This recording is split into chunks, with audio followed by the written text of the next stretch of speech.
Untuk mendukung tutorial komputer, kalian bisa mengklik subscribe.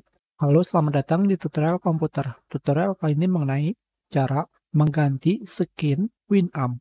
Langsung saja, kalian tinggal klik kanan di sini.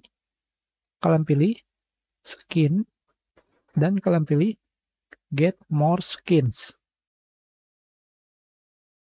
Belum terkoneksi internet, sekarang kalian pergi ke website Winamp Skin Museum.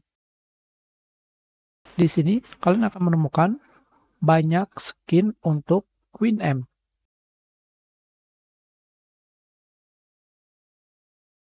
Kalian tinggal memilihnya.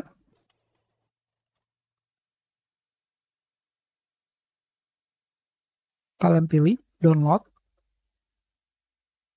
Hanya seperti ini saja. Selanjutnya, klik kanan kembali, pilih skin, dan skin browse.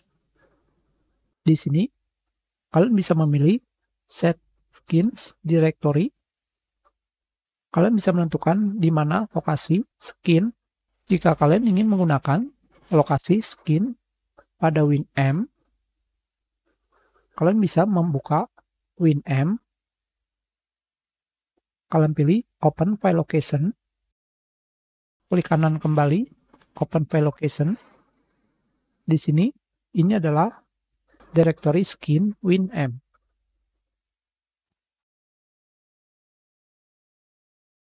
Sekarang, kita lakukan cut. Klik kanan, masukkan ke sini.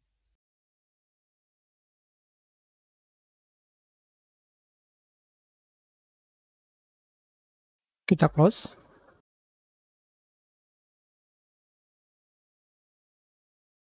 Maka sekarang kalian sudah menggunakan skin yang lain. Kita sudahi. Terima kasih.